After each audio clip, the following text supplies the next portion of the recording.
Yo quiero en esta mañana como, digamos así, como un cierre a esta serie que llamamos En sus manos, donde hablábamos que la palabra, el Señor nos ve a nosotros como vasijas de barro, y al vernos como vasijas de barro, Él prepara un proceso. Él tiene un proceso para cada uno de nosotros, donde Él quiere sacar lo mejor de nuestra vida para su gloria, lo mejor de nosotros para Él, donde Él quiere formar su propósito, donde Él quiere formar su destino en cada uno de nosotros. Y como un cierre a esto, yo quiero hablarles de un ingrediente que definitivamente es indispensable en todo este proceso que Dios tiene con la vida de cada uno. A veces nosotros vemos lo que el Señor hace en la vida de otros, a veces vemos nosotros cómo el Señor empieza a levantar la vida de otros, y muchas veces nos preguntamos qué pasa con nosotros, qué pasa conmigo, por qué las cosas no cambian, por qué todo sigue igual. Y aunque el Señor ha preparado todo, yo quiero decirte en esta mañana que de todas maneras Dios tiene algo grande para ti. No. Si yo les dijera, aquí hubo uno de ustedes que se ganó el baloto, ¿qué cara harían? ¿Seré yo, maestro? ¿Seré yo, maestro? Dios tiene algo grande para cada uno de nosotros. No. ¿Dios es grande? ¿Sí? ¿Dios es omnipotente? ¿Dios creó todos los cielos y la tierra? ¿Dios te creó a ti? Ahora imagínate, si ese es Dios y hoy Dios te está diciendo, tengo algo grande para ti. En esa dimensión deberíamos ver las cosas. A veces vemos a un Dios como grande, pero como que las cosas de Dios con nosotros son como pequeñas. Dios tiene algo grande para cada uno de nosotros, solo que hay algo que debemos hacer. Hay algo que debemos hacer. Recuerden que cada promesa trae una condición. Cada promesa en la palabra trae una condición, pero hay algo particularmente que no es una promesa, sino es algo que ya está en nosotros, que Dios puso en nosotros, que Jesús habló bastante de esto y lo ha traído, lo ha hablado en parábolas, ha traído un depósito que ya puso en cada uno de nosotros, pero que nosotros con ese depósito debemos activar todo lo que Dios tiene para nuestra vida. Y cuando les diga el pasaje, pues ya se van a dar cuenta de qué les voy a hablar. Hebreos 11:1. ¿Cómo? Fe. Primero porque sin fe, ¿sin qué? Es que imposible. Sin fe es imposible agradar a Dios. Ahora, yo quiero de todas maneras también decirte, fe es mucho más que creer. Porque aún hay hombres y mujeres que no son cristianos, que no son hijos de Dios, que creen en Dios. Creen en Dios. Por eso no solo creer es necesario, hay que tener fe. El creer hace parte de la fe, pero fe no es solo creer. Hebreos 11:1. ¿Quién lo puede decir sin leer en la Biblia? Es pues la fe, la certeza. Ok, vamos a pensar un momento en esa primera frase. Es pues la fe, ¿qué? La certeza de lo que se espera. Mediten un momentico en esa frase. La certeza de lo que se espera. Se las voy a leer en otras versiones para que podamos enriquecer un poquitico la meditación que vamos a tener en esta mañana, para que podamos meditar en esto, para que nuestro espíritu, nuestra mente, nuestro corazón pueda entender un poquitico esto. Acordémonos que no es la palabra que leo la que me cambia, es la palabra que medito la que me cambia. Porque muchas veces hemos leído esto. En otra versión dice: la fe demuestra la realidad de lo que esperamos. La fe demuestra la realidad de lo que esperamos. Voy a hacer una pregunta: ¿qué es realidad? ¿Qué es realidad?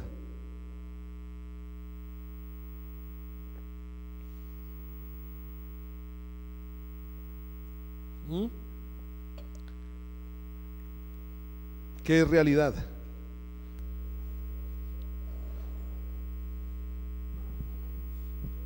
¿Cómo? Lo que vemos, lo que sucede, lo que palpamos, lo que escuchamos, lo que nuestros sentidos naturales perciben. Eso es realidad. ¿Ah? ¿Cómo? Hoy es realidad. Siempre Pedro poniéndonos en problemas. Hoy es realidad. Nuestros sentidos naturales perciben lo que es real. Y saben, ese es el problema con la fe. Porque la fe es la realidad de lo que espero. O sea que mire que la fe no tiene que ver en una primera instancia en lo que nuestros sentidos naturales perciben. Y ahí es donde radica uno de los problemas con la fe. Porque nos sucede muchas veces, y esto nos sucede a todos, solo nos cuesta creer lo que no vemos, o creemos cuando ya lo vemos. El síndrome de Tomás, o el digámoslo así, como la paradoja de Tomás. Cuando le llegan a Tomás a decir que Jesús resucitó, ¿Jesús había resucitado? Sí, ya había sucedido. Pero ¿qué pasó con Tomás? Tomás llegó y dijo: si yo no lo veo con mis ojos y no introduzco mi mano en su costado o en las heridas de sus manos y de sus pies, no lo creo. No lo creo. Diferente fue la expectativa de lo que vivieron las mujeres que llegaron allí al sepulcro al tercer día después de haber muerto, donde llegaron a limpiar el cuerpo de Cristo, y cuando llegan a la tumba no lo encontraron. Y cuando ellas no lo vieron, más allá de pensar de que se habían robado a Cristo, ellas lo que hicieron fue dar la noticia: la tumba está vacía. Y en ellas se generó fue como un espíritu de expectativa. Algo empezó, aquí está sucediendo algo. Pero cuando Tomás escuchó la noticia, pues hasta que yo no vea el asunto, no lo creo. Es como cuando nos dan alguna noticia de que van a reducir la edad de pensión a los 55 años y la mesada va a ser, lo mínimo que nos van a dar de mesada a los colombianos van a ser 2.500.000. Eso pensó Tomás. ¡Buah! Eso pensaría yo, tranquilo. Escuchamos esa noticia y ¿qué esperamos? Pues espere que se haga realidad. Yo hasta que no se haga realidad no me convenzo. Y eso nos sucede muchas veces con Cristo y con su palabra. Pero ¿qué dice Hebreos 11:1? La fe aquí dice que es la certeza, o sea, es algo cierto de lo que espero. La fe demuestra la realidad de lo que espero. Entonces quiere decir que la fe, que cuando yo me muevo en fe, me muevo con fe, lo que yo espero, lo que yo creo que va a suceder, lo empiezo a vivir como si fuera mi realidad. No espero a que eso suceda para vivirlo, sino vivo conforme a esa realidad. a la realidad de lo que yo creo que espero. ¿Qué es lo que dice el Señor en su palabra? ¿Qué es lo que está para nosotros? ¿Cuáles son sus promesas? ¿Cómo Él nos convence? ¿Cómo Él nos anima? ¿Cómo Él nos motiva a que no dejemos de confiar? A que no temamos que Él está con nosotros, a que su poder, su mano, su gloria, su fidelidad siempre están en nuestra vida. Ok, yo veo eso, recibo eso, esa es mi realidad. Esa es mi realidad. Cuando yo puedo vivir en la realidad de lo que veo que está en la palabra, así mis ojos naturales no lo vean, así mis oídos no lo escuchen, así mis manos no lo palpen, cuando yo empiezo a vivir en esa realidad, ¿qué es lo que va a suceder? Que eso que creo es lo que en algún momento va a venir a ser completamente lo real en mi vida. ¿Qué pasó con Pedro? Siempre hemos tomado este ejemplo.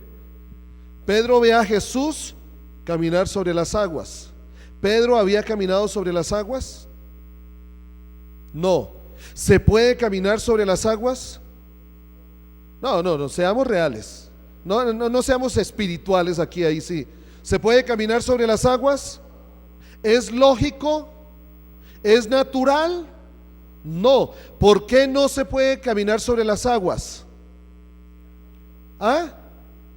Venga, Pedro. Venga, aquí sí, Pedro. Venga, Pedro, suba. Rápido, Pedro. Obediente.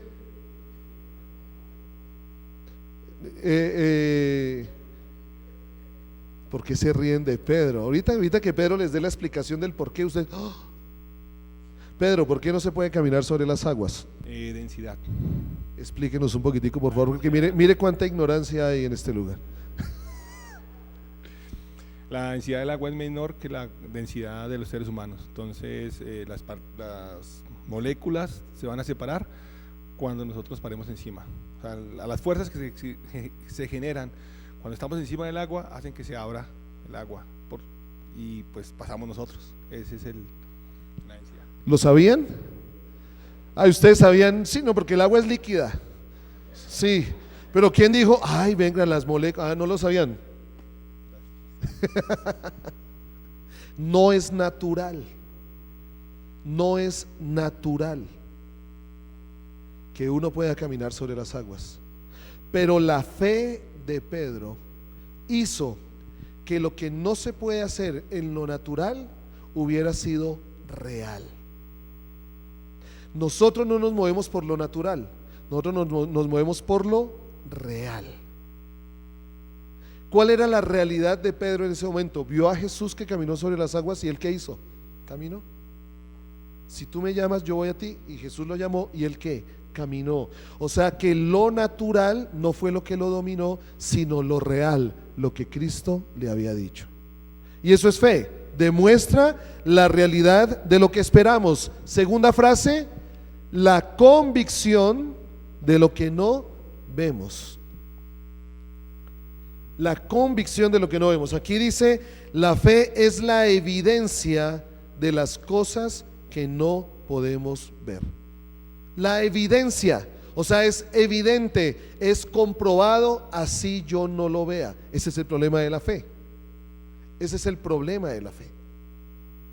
¿Qué pasó con la mujer que cuando Jesús estaba y le estaba enseñando a los discípulos sobre la ofrenda y ve a los fariseos cómo se ufanaban cuando echaban sus diezmos y echaban sus ofrendas y le mostraban a todo el mundo todo lo que echaban, y cuando llegaba esta viuda y entregaba lo único que tenía?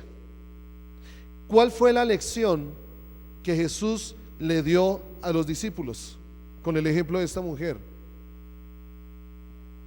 ¿Qué fue lo que le dijo Jesús a los discípulos? Esta mujer dio más que ellos. Ahora, ¿era eso cierto?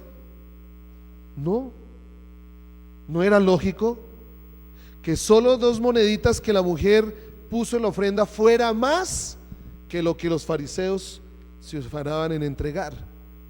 Pero ¿a qué se refería Jesús cuando dijo esta mujer dio más? Porque no tenía que ver con lo natural, sino con la realidad de su fe. La fe de esta mujer fue mayor que la fe de los fariseos. ¿Por qué? Porque los fariseos dieron de lo que les sobraba. La mujer dio de lo que le faltaba. ¿Quién tenía más fe?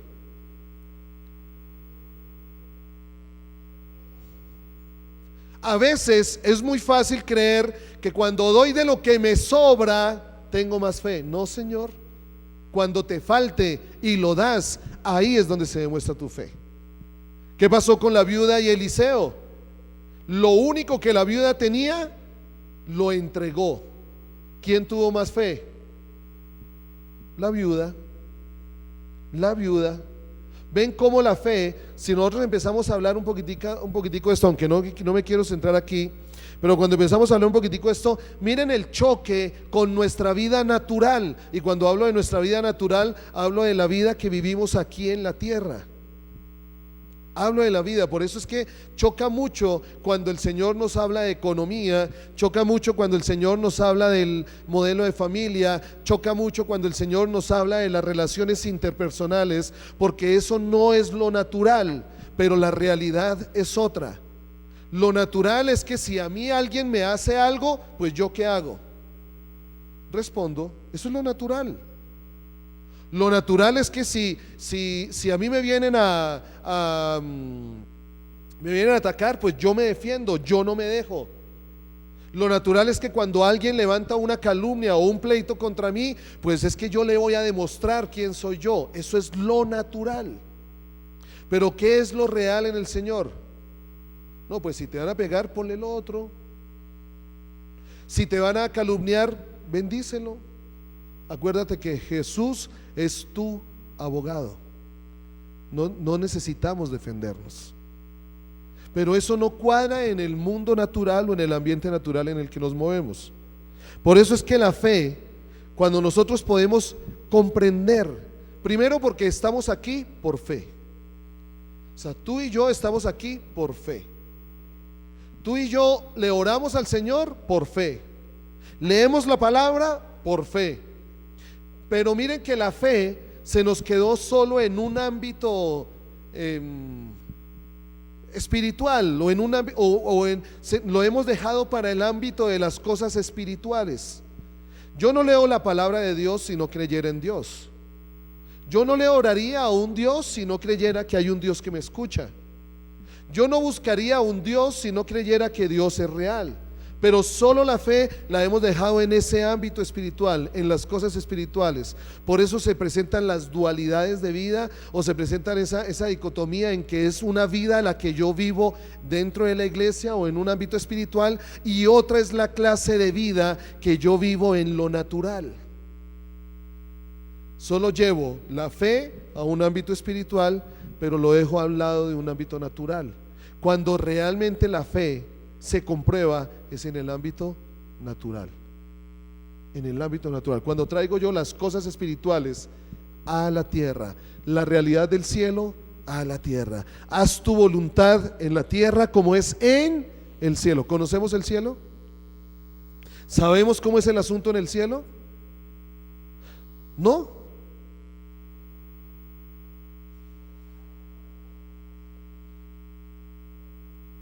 Entonces podemos decir que si hay ignorancia es porque queremos ser ignorantes. Porque el Señor ha manifestado cómo son las cosas del cielo, cómo son las cosas en el cielo, cuáles son los modelos en el cielo, cuáles son los modelos que Dios tiene. Dios ya nos los mostró en su palabra. ¿Qué es lo que Él anhela? Que cojamos con fe, cojamos esos modelos del cielo y los traigamos aquí a la tierra. Eso es lo que Dios anhela. Pero para eso necesitamos fe, no solo leer la palabra. Porque muchos podemos conocer lo que la palabra dice, pero nos cuesta creer que esto que está allí funcione acá. Ahora yo les digo, ¿quién creó los cielos y la tierra? Si no creemos que los modelos del cielo se pueden aplicar en la tierra, no creemos que Dios fue el que creó la tierra. Creemos que esto se vino de otro lado, nació de otro lado, que nosotros venimos del mono, o éramos una trucha y a la trucha le salieron patas y después de las patas. Creemos todas esas cosas. Pero si yo creo que Dios es el creador, Dios es mi creador, pues eso está directamente está directamente relacionado con que lo que está en el cielo se manifestó en la tierra. Por lo tanto, lo que Dios dice en el cielo funciona aquí en la tierra.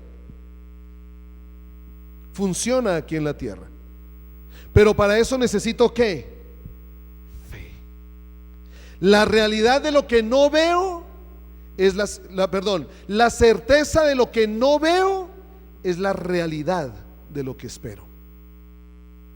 Yo no veo allá, solo está aquí, solo está escrito aquí. Pero yo he conocido, y yo sé que muchos han escuchado, cuántos milagros o cuántas cosas, cuántas comunidades aún, sociedades, cuántos entornos han sido cambiados porque hubo unos que creyeron. Hubo unos que comprobaron que lo que está allá en el cielo sí funciona aquí en la tierra. Entonces necesitamos fe. Fe. Es necesaria, obviamente, un ingrediente de la fe es confianza. Otro ingrediente de la fe es esperanza. Es esperanza.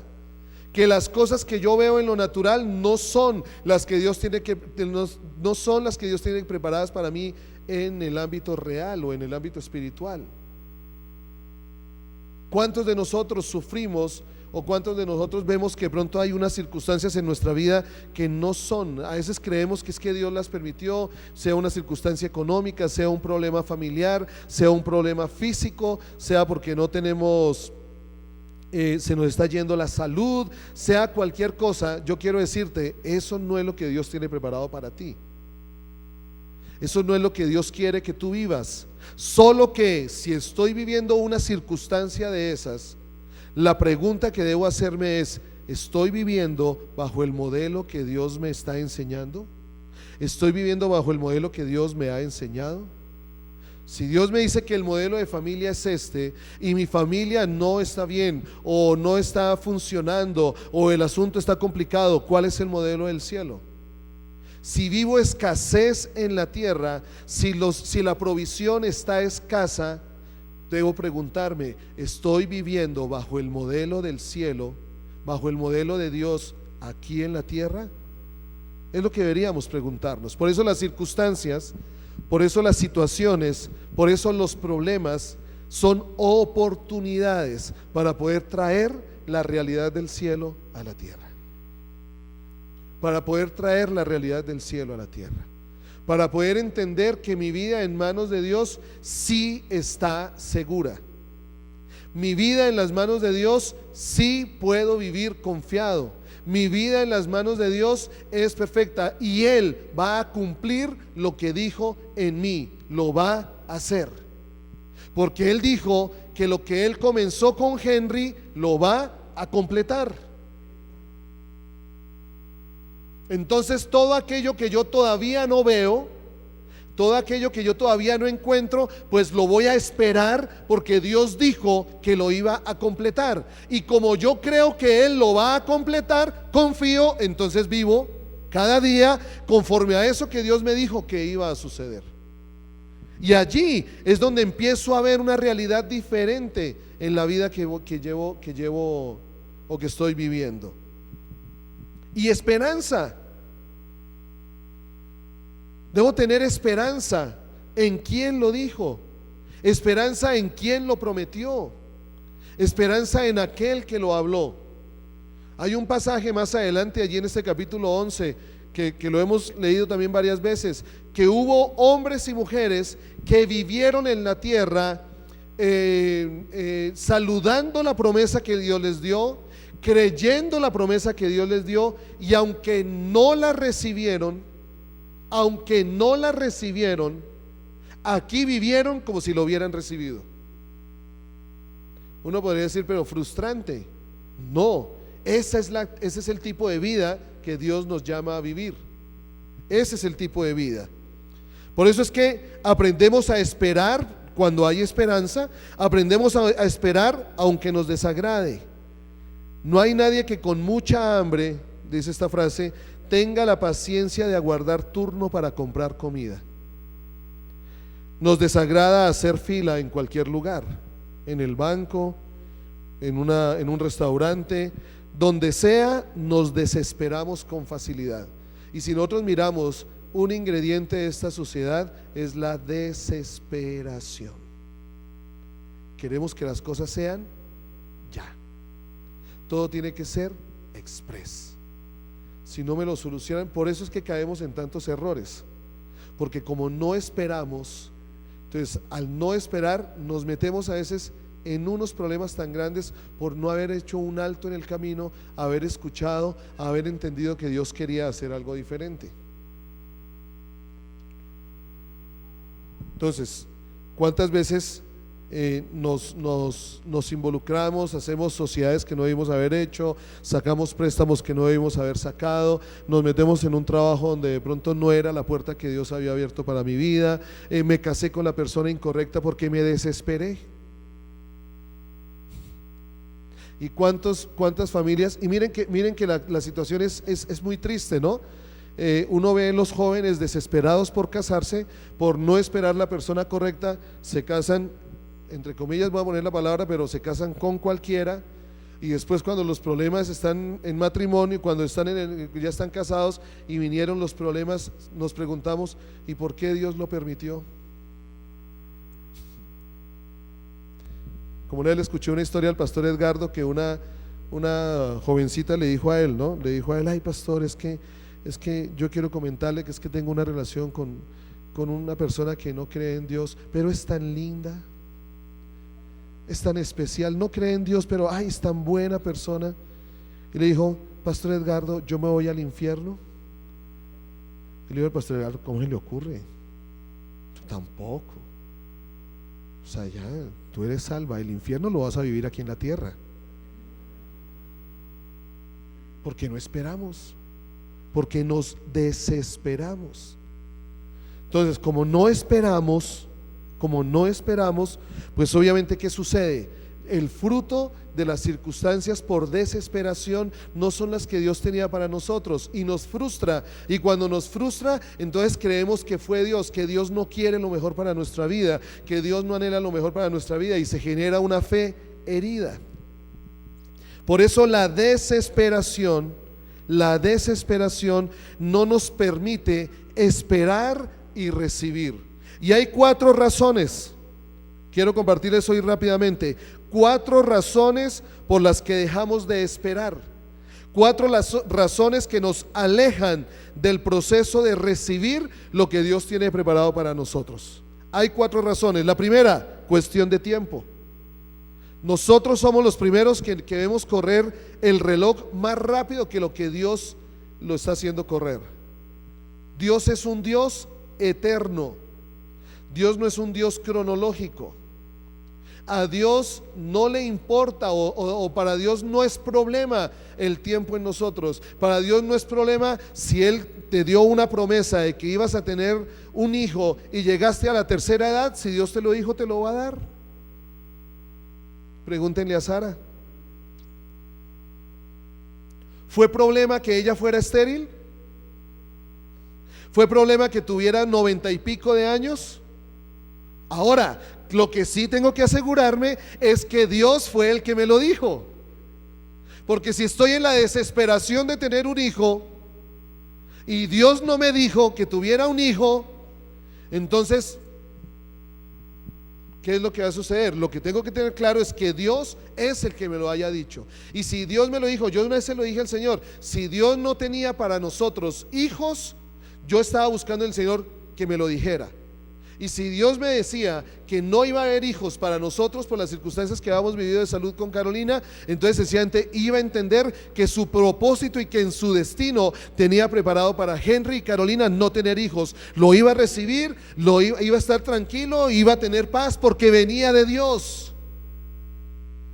Recuerda, Dios me da lo que necesito para cumplir sus propósitos, para cumplir su destino. Muchas veces no vienen a nuestra vida cosas porque las pedimos lo que no necesitamos y nos desesperamos y nos desesperamos. Tuve la oportunidad de comprar un nuevo carro y le dije al Señor, pero no tengo carro, ¿para qué me voy a meter en otro? Tengo un carro. Uy, me gusta tal casa, Señor, tengo una casa. Uy, es que me gustaría estar trabajando, Señor, tengo un trabajo. No digo que no anhelemos, pero preguntémosle al Señor si lo que yo le estoy pidiendo lo necesito. Porque si no, me voy a meter en un rollo cuando esté inmerso en la situación por la cual el Señor no lo estaba yo necesitando, pero me involucré. Ahí sí, ¿quién te pidió pedir algo que no estaba necesitando? ¿Quién te lo pidió? Entonces, una de las razones por las que no esperamos es tiempo. La Biblia dice que la paciencia es fruto del Espíritu. La paciencia es fruto del Espíritu. O sea, si la paciencia es fruto del Espíritu, la desesperación es fruto ¿de qué? De la carne.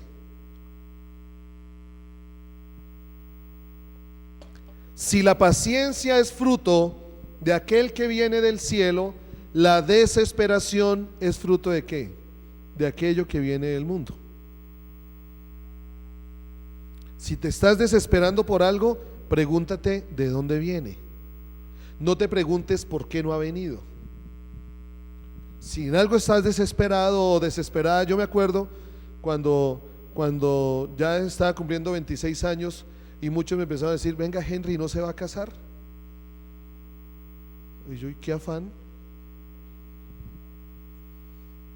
A los 28 años, 27, 28 años, me cogieron los pastores, Henry, y bueno, y fue un sentir que tuvieron y después lo entendí. Pero en ese momento me dijeron, Henry, nosotros sentimos decirle que es bueno que ya deje volar el corazón. Y yo, bueno, gracias pastor, gracias Susanita, sí, lo voy a tener en cuenta, sí Señor, sí. Muchas gracias. Salí del apartamento y yo, ¿qué me voy a complicar? ¿Y para qué? Estoy tranquilo. Estaba literalmente viviendo tranquilo.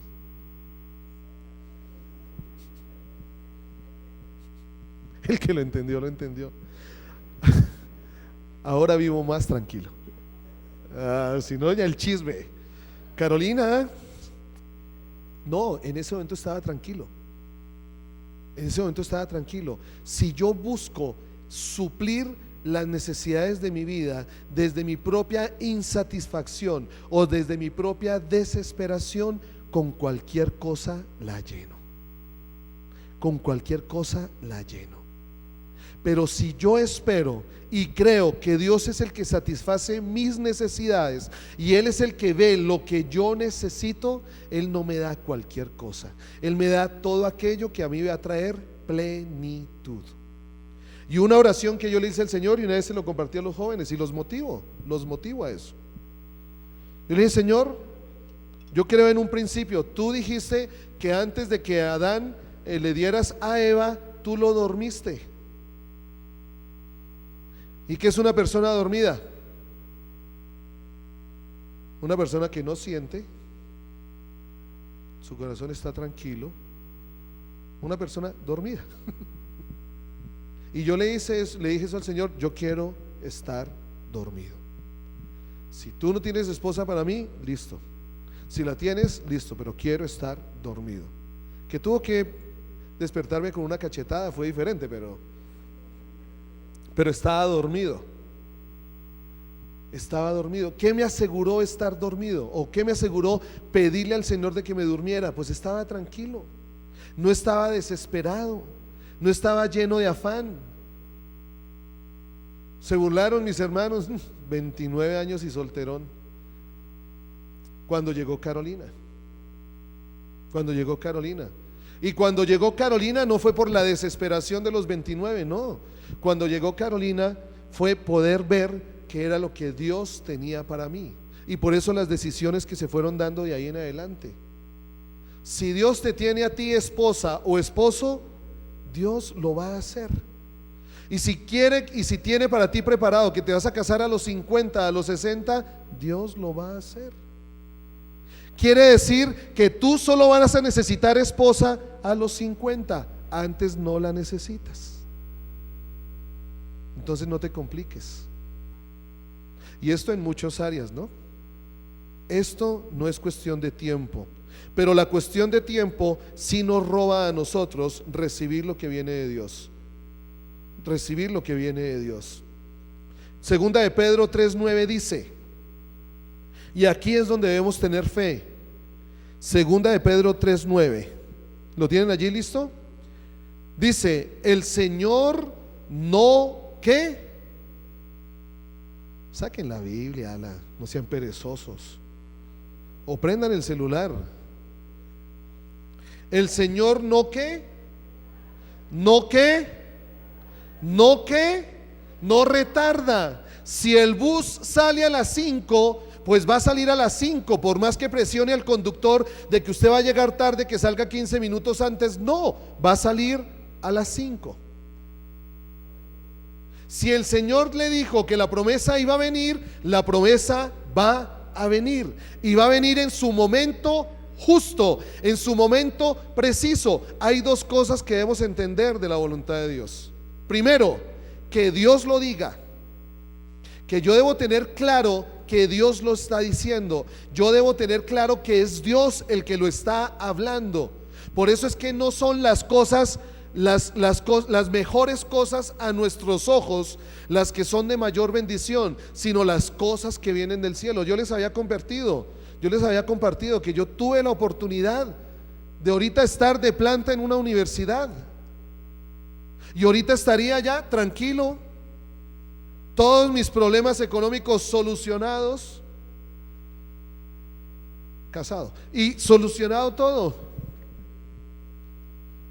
por séculas seculorum, y ya no tendría ningún problema, solo que había un inconveniente: no estaría viviendo en Sogamoso y no sería lo que Dios dijo que quería que yo fuera. Sí, bien de plata y lo demás.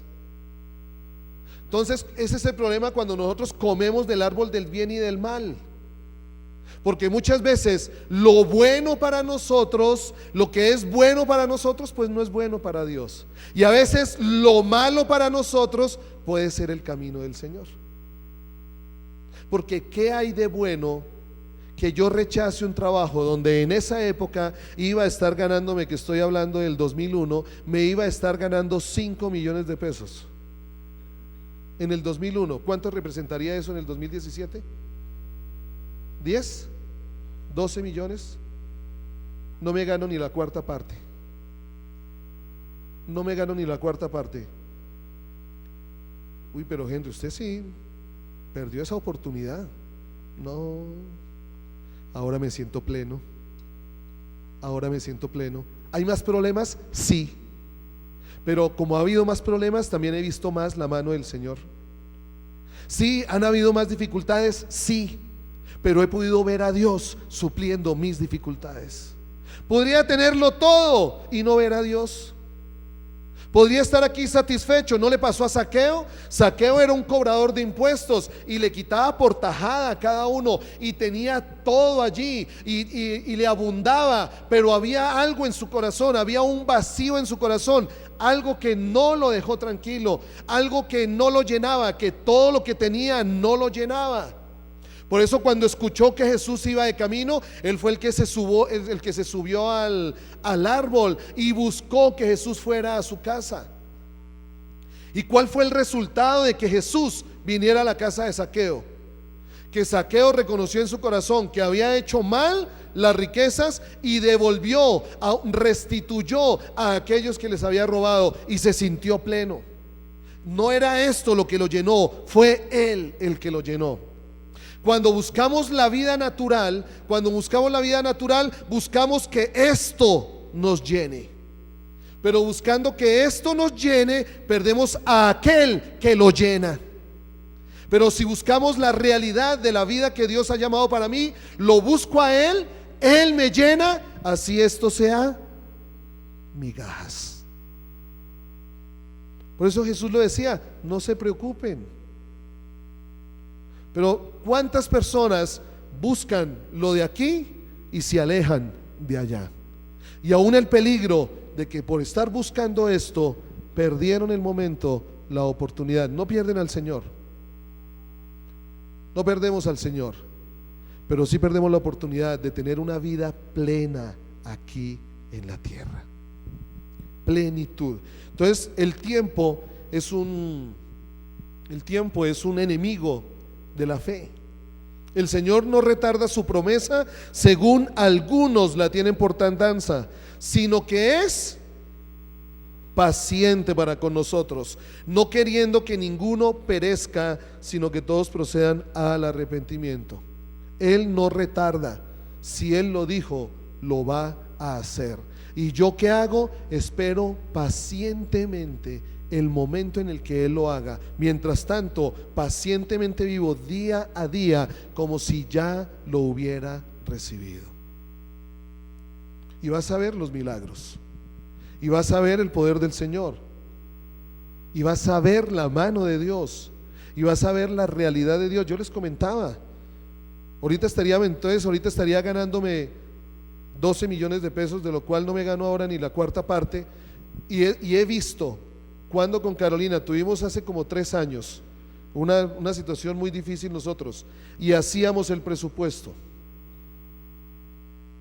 los mismos gastos,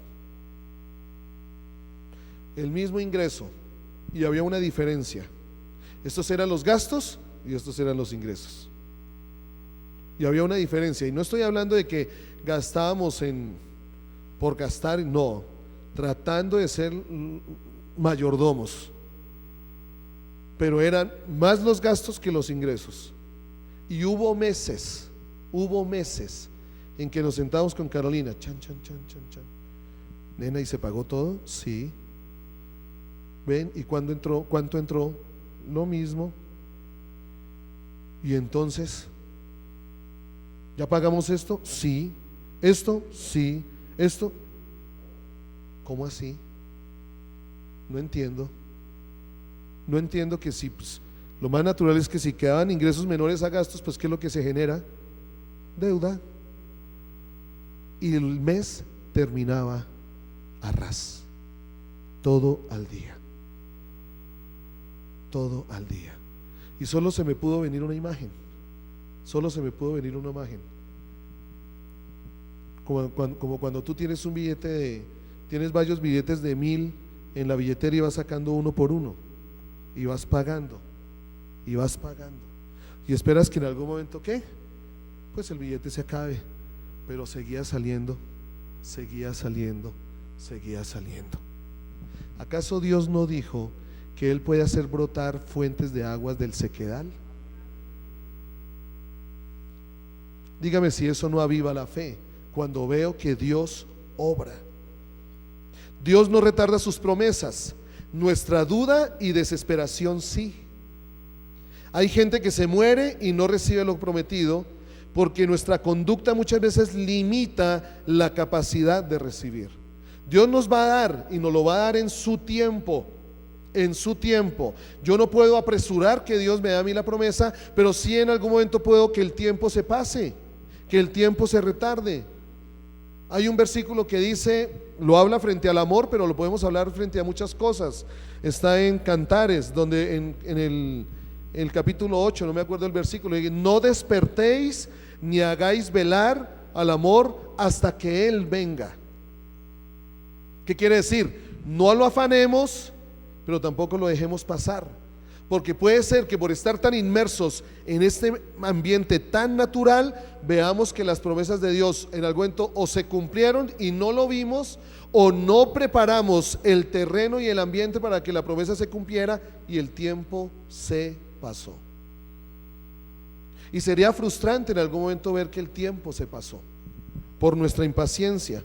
Romanos 8:25, ¿qué dice Romanos 8:25? Pero si esperamos lo que no vemos, con paciencia lo aguardamos. Dios te reserva aquello por lo que has creído con paciencia.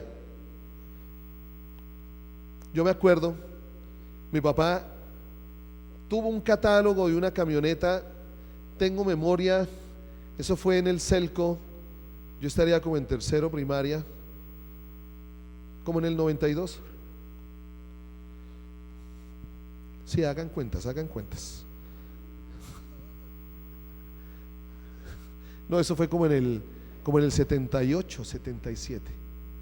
Siempre le vi a mi papá un catálogo de una camioneta Nissan, en esa época no me acuerdo cómo se llamaba, en el 78.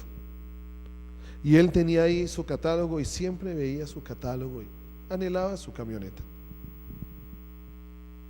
Cuando en el 2000, en el 98, ¿cuántos años después? 20 años después, el Señor le permitió tener una. Pero él tenía su catálogo ahí, tranquilito. Él pensó en una camioneta y después la que pudo tener, bueno, después la cambió, pero la que pudo tener, y tranquilo, nunca se afanó, nunca se preocupó, siempre tenía allí su camioneta como creyendo que el Señor, como yo imagino que él decía, bueno, Señor, tú me la tienes apartada para el momento en que verdaderamente la necesite. En que en un momento la necesite. Dios no juega. Lo que sí debemos tener presente es que Dios no juega con nuestros sentimientos e ilusiones, porque a veces creemos que Dios juega con nosotros, como que si lo quiere no se lo doy, si lo quiere no se lo doy. A veces somos nosotros de pronto así, pero Dios no juega con nuestras ilusiones, tanto que Dios dice en el Salmo 37 que encomienda, que deleítate a sí mismo en Jehová, y ¿el qué? Pero ¿cuál es la condición? Deleitarme. Entonces, no engaña porque quiere que alcances lo que anhelamos. Dios quiere que alcancemos lo que Él nos ha prometido. Por eso nuestra paciencia le pone nombre. Es como si tú vives en paciencia, es como si tú le pusieras tu nombre a las promesas de Dios. Tal promesa de Dios viene, ahí le pongo el rótulo, Henry, esa es para ti. Y esa promesa hace que venga, esa promesa hace que venga. Por eso yo le dije al Señor en algún momento, yo quiero estar dormido, pero cuando vino la promesa, Dios lo vio, y me entendí cuando ya los pastores me decían deje volar su corazón. Allí entendí que fue Dios el que me lo había dicho, y cuando llegó Carolina, pues fue la mayor plenitud para mí, porque no fue mi mujer, no fue mi esposa, fue la mujer de Dios, fue la esposa de Dios, fue la que Dios en su corazón vio para este imperfecto, machista, bueno, todo eso, pero fue la mujer que nació en el corazón de Dios. Yo hubiera podido estar casado desde los 24, 23, 22, pero fue la que vino del corazón de Dios para mi vida, y esa mujer fue la que me trajo plenitud a mí. ¿Problemas hemos tenido? Sí. ¿Circunstancias hemos tenido? Sí. ¿Dificultades hemos tenido? Sí. Pero mayor es la plenitud. Mayor es la plenitud. Y cuando hay plenitud, y cuando entiendo que fue Dios y es Dios, y Dios siempre está detrás, lo demás es añadidura.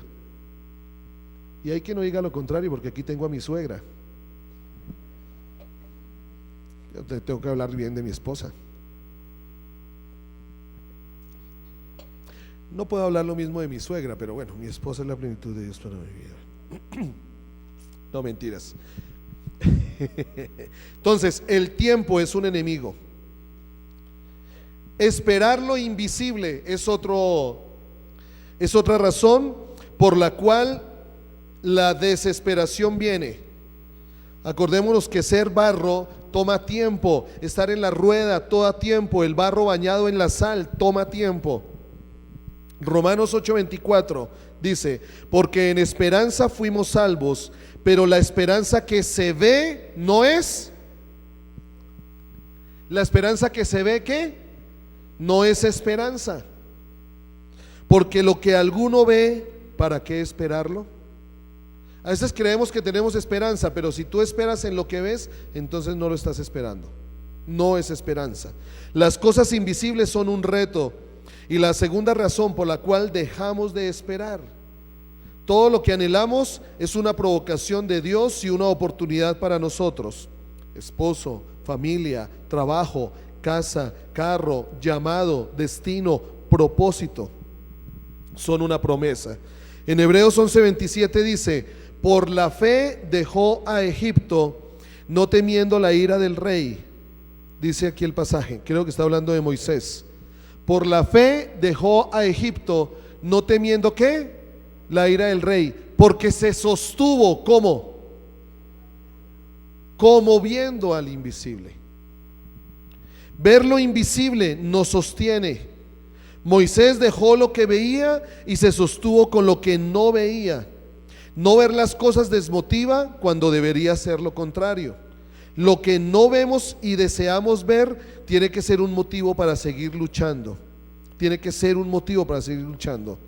Por eso ¿por qué no lo dices? No me voy a desesperar.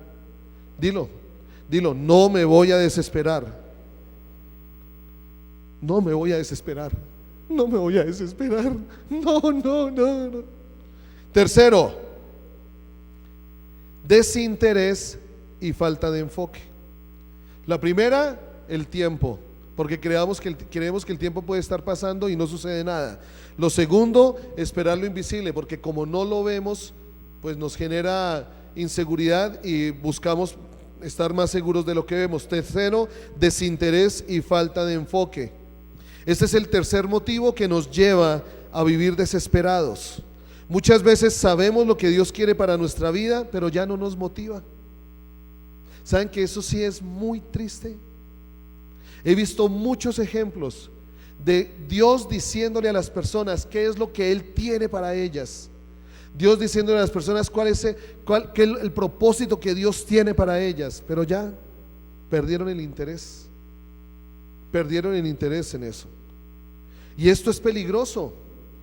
Esto es peligroso porque nos podemos llevar por delante. No digo que el Señor no vaya a guardar nuestra vida, pero por delante nos podemos llevar nuestra propia vida y la vida de los nuestros por pura falta de interés. Esaú es un ejemplo. ¿Cómo fue tan desinteresado Esaú con la bendición de la primogenitura que la cambió por un plato de lentejas? La bendición más grande que el hijo mayor podía recibir, él la vendió, la cambió por un plato de lentejas. ¿Y cuántas veces nosotros, porque queremos esto, sentimos aquello, deseamos aquello, abandonamos lo que Dios ha dicho y lo cambiamos por un plato de lentejas? Desinterés.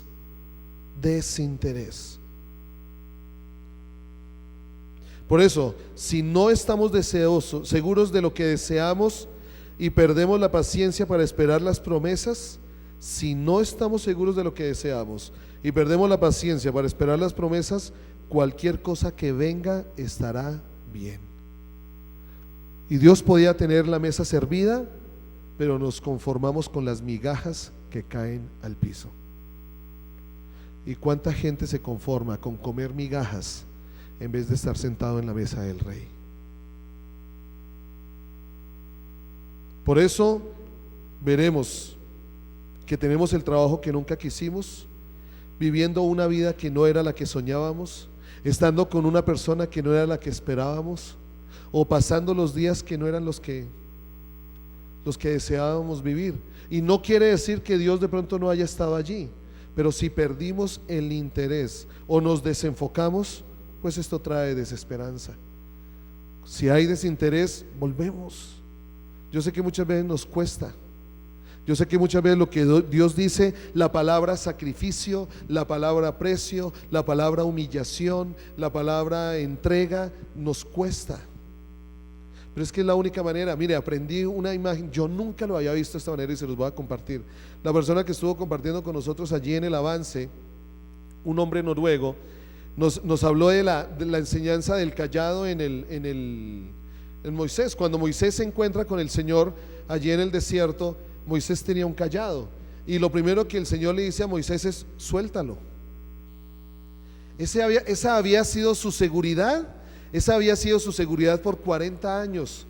Moisés ya era el hombre más inseguro después de que salió de Egipto, y él aprendió a pastorear ovejas y tenía su cayado, la varita con la que podía pastorearlas, y él se sentía seguro de ese cayado, él se sentía firme con ese cayado. Pero lo primero que Dios le dijo fue: suéltalo. Lo primero que Dios le pidió a Moisés es: bótalo al piso. Y sabes, muchas cosas tenemos nosotros que nos hemos agarrado de eso. Nos sentimos seguros allí, nos sentimos que si la soltamos, quién sabe dónde vamos a terminar. Pero Dios, si Dios nos está pidiendo que soltemos algo, es porque Dios tiene algo mayor. Pero también hay un peligro, porque cuando Moisés soltó el cayado, ¿qué pasó con ese cayado? ¿Se convirtió en qué? En serpiente. Y Moisés, de pronto, por la inseguridad que tenía, de pronto podía coger nuevamente ese cayado, pero si cogía la serpiente, pues corría el peligro de que lo envenenara. Si yo no suelto lo que Dios me está pidiendo que suelte, eso me envenena. Se me convierte en una serpiente que yo ya no la puedo manejar, y es algo que ya me controla. Pero solo cuando Dios le dijo a Moisés: tómalo, fue que Moisés, todavía estaba la serpiente allí, tómalo. Cuando Moisés la toma, cuando Dios le dijo, nuevamente se convirtió en un cayado. Pero ya no era el cayado de Moisés, ahora era el cayado ¿de quién? De Dios. De Dios. Por eso, ¿qué es en lo que tú te sientes más inseguro? ¿Qué, o más inseguro no? ¿Qué es en lo que aquello que tú crees que tu vida se siente segura? Sabes, ese puede ser tu peor enemigo para verlo del Señor. Eso que tú te sientes seguro puede ser la piedra en el zapato que no te deja caminar en lo que Dios quiere que camines. Y por eso puedes estar viviendo. Yo no sé si alguien puede tener los zapatos más lujosos. ¿Cómo son? ¿Cómo es la Ferragamo? Ferragamo. Yo puedo tener unos Ferragamo, pero con una piedra adentro. ¿Los disfruto? No. Ay, pero es que son Ferragamo. Ay. Y muchos vivimos así. Muchos vivimos así. Tenemos algo que a la final sabemos que no nos deja caminar bien, pero nos hace sentir plenos, y por no soltarlo es como unos Ferragamo con una piedra y no disfrutamos la vida. No estamos disfrutando la vida que estamos viviendo. Y cuarto, frustración. Primero, ¿cuál? Cuestión de tiempo, no se afanen. Por eso el Señor decía: no os afanéis. Segundo, esperar lo invisible. Enemigos, ¿no?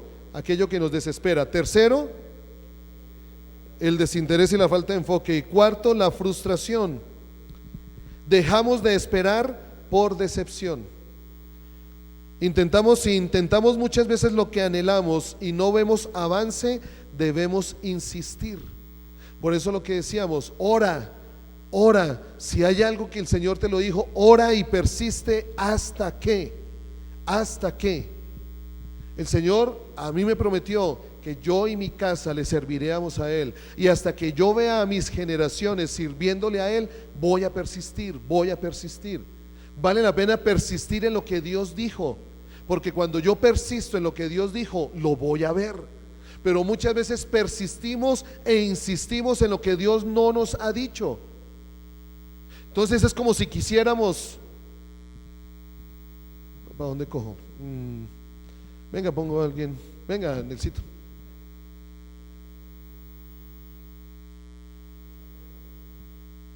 Bueno, venga, Pedro, acompañado de Javier.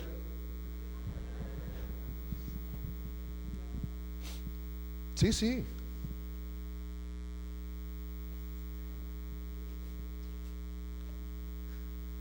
Estos amigos que uno tiene, ¿no?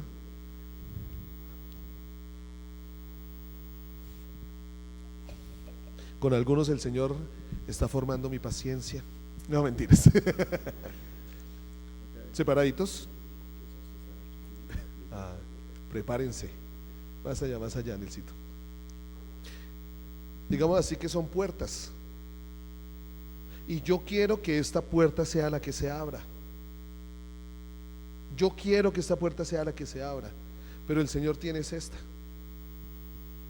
¿Y qué es lo que sucede muchas veces? Que yo insisto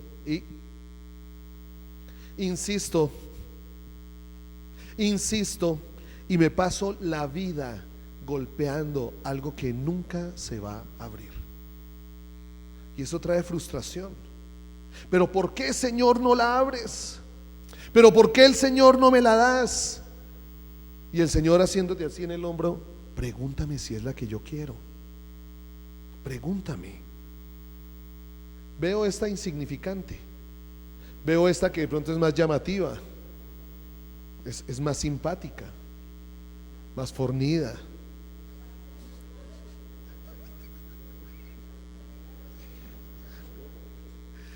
Puede haber una que no llame la atención. Puede ser, a mis ojos, puede ser, aún he escuchado de personas, un camino miserable, porque lo he escuchado. Pero si yo hago un alto en el camino,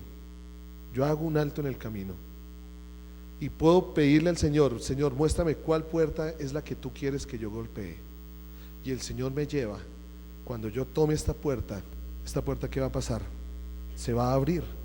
Y sabes, cuando abres la puerta del Señor, Él empieza a abrirte las demás.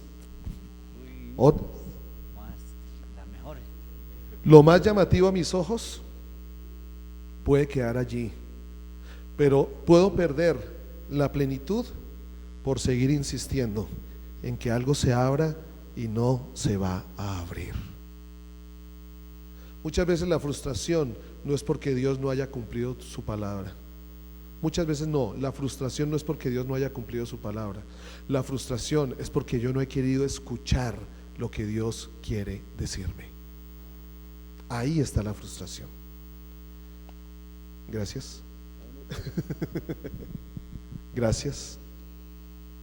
Pero nos pasamos los días pegándonos contra una pared. Nos pasamos los días queriendo mover algo que nunca se va a mover de allí. Insistimos porque es lo que creemos que necesitamos, porque es lo que creemos que si con eso no puedo vivir. ¿Sabes qué?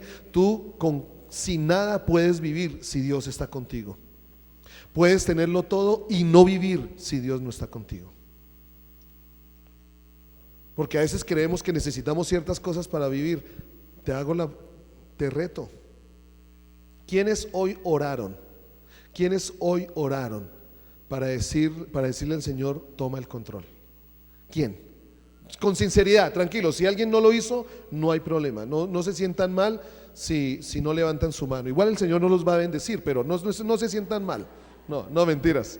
¿Quiénes realmente oraron para que quieren perder el control? Ok, prepárense. Porque van a venir días en que no van a querer soltar ustedes el control de lo que Dios les está pidiendo. Pero en el momento en que ustedes se los pidan, o en el momento en que ustedes se los suelten, nunca se me va a olvidar aquel día que el Señor me cerró la puerta en la universidad. Me la cerró, fue un acto humillante como el Señor me cerró esa puerta. Yo me vine en ese camino en el bus de Tunja Sogamoso, me sentía humillado, me sentía despreciado, me sentía deshonrado.